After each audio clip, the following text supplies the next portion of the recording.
Okay, I'm going to make a quick video about the drama going on between the Young Turks and Francesca Fiorentini. I believe that's how you pronounce her last name. I believe, has Italian ancestry. Anyway, the Young Turks is like a very popular online, I guess, left wing, center left, if you can call it left wing. It's kind of corporate. No, it's getting more corporate as it develops. It's like a media company. And Francesca Fiorentini, she was a contributor to the company. It's like pop entertainment. And she's like a pop entertainer, but she is like one of those girls who has like a very large personality. Like you can tell. I think she was raised like in California. You can tell she has a very large presence and a very large personality, and she likes to be. I'm not like in a I want attention sort of way, but like I will be heard sort of way. She has a very very large personality. I wouldn't like say she's like a feminist, because the word feminist has a very very negative connotation in today's like world, but I guess you could say she's like, from what I can tell anyway, she seems like a feminist in like a good way, I guess. Anyway, currently there's a lot of drama going on between her and like the Young Turks. The gist of the criticism she had with the Young Turks that led to her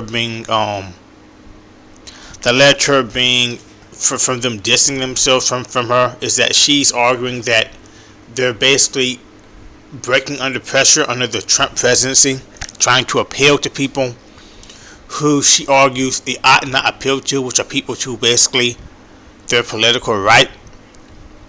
Like Trump and Anna, they're making arguments in support of right-wing talking points with regards to, like, I believe she said, like immigration, deportations, homelessness, all that kind of stuff. And like, in case like it isn't pretty obvious, she's sort of like very left wing, which like there's nothing that's like her political orientation. But anyway, I just want to use this video to address like the issue of like what's currently going on. She's like indicative of like a larger situation that's going on, which is like the issue of the aging millennial. I'm not saying she's old. She actually looks rather young. I believe she's late 30s, early 40s. She's like a standard millennial, but like millennials look very very young for their age. Especially there's like people tend to compare them to Gen Z, and they like make the comparison. They make the comparison with Gen Z, and Gen Z tends to look a little older for their age, and millennials tend to look like younger, which is very strange. But anyway, it's this issue of the aging millennial. She's like one of those people like Kulinski. Like you can tell she's a product of a certain era, of a certain time, of a certain culture.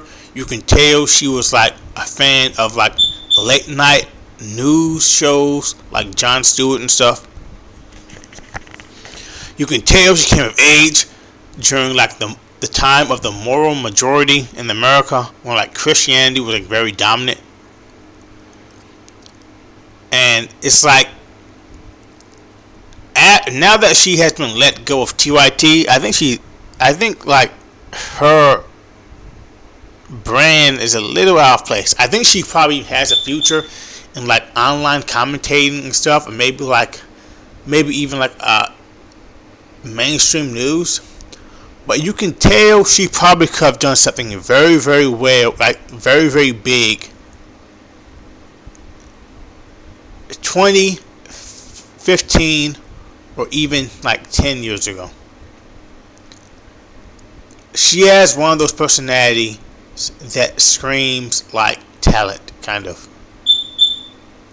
Like, she looks like she would be someone. Like, she has a very, very large personality, as I said before. And I think she's like a stand-up comedian and stuff, which kind of makes sense. It's like, it's very strange watching all these millennials I was familiar with growing up as I was introduced to the internet, like, slowly be pushed to the side as Gen Z comes of age. Like I said, she doesn't even look old, but regardless of this, she's slowly being pushed to the side as Gen Z comes of age. And it's going to be very, very interesting to see what place they find in the world as Gen Z finds their place. Millennials are not like baby boomers. Baby boomers is like they shaped an entire generation. Millennials sort of like live in the shadow of the baby boomers. Gen X is basically like, they're like a nobody generation. They hardly even exist. When you think of Gen X, you think of like hard rock, drug addiction, like almost like outcasts. They were outcasts. They were like the outcasts of like the country. Not like in a bad way, but like they're like nonconformists. The millennials that came of age, they were really shaped by pop culture. You can tell by her aesthetic that she was shaped by a certain time, a certain place. She had a certain aesthetic to her that would have been very, very popular during the 2000s and the 2010s. Maybe even 5 years ago at the beginning of the 2020s. But we are it's difficult to believe, but we are in the middle of the 2020s right now.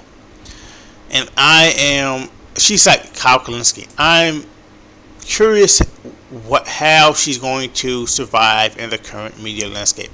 I think she probably has a place in the current media landscape, but it's like millennials have very, very little social capital. They're like I said, they're like products of like neoliberalism. Their personalities are extremely, I'm not saying hers is, I'm not saying like millennials in general. Their personalities are extremely, extremely manufactured. She doesn't look like she has a manufactured personality. She looks like she would have been one of the people she would be like a trendsetter. The problem is, the trends she would have been setting ended probably during the Trump presidency. In a lot of ways, the rise of Trump is like the anti-millennial.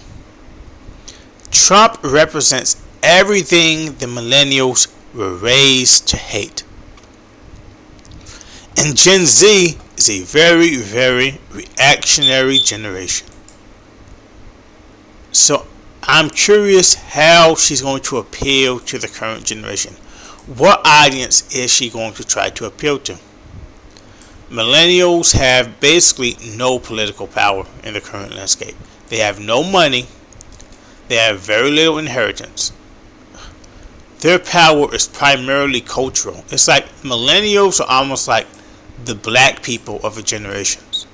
Black Americans have no like economic or like power or like inheritance. Black American power is primarily cultural. At least Black Americans, our power is like intergenerational. Like their power, it comes from like art from like the 60s, the 50s, 40s, 30s, 20s and stuff. But millennials, their power is like mid to late 1990s to like the mid 2010s, early to mid 2010s. And currently they are losing cultural power.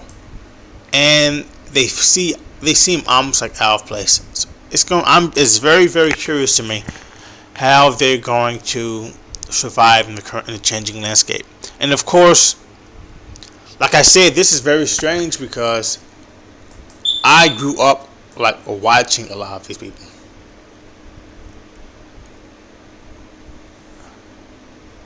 It's very, very strange. It's very, very surreal. Anyway, I hope she I know this video was supposed to be about me addressing like her being fired, and it kind of went off into a tangent about like millennials and Gen X and Gen Z and how they're going to survive the current, all that kind of stuff. But like I said, this video is pretty much unscripted. I hope the best for her, and I guess we're all going to monitor the situation. Hopefully she does well.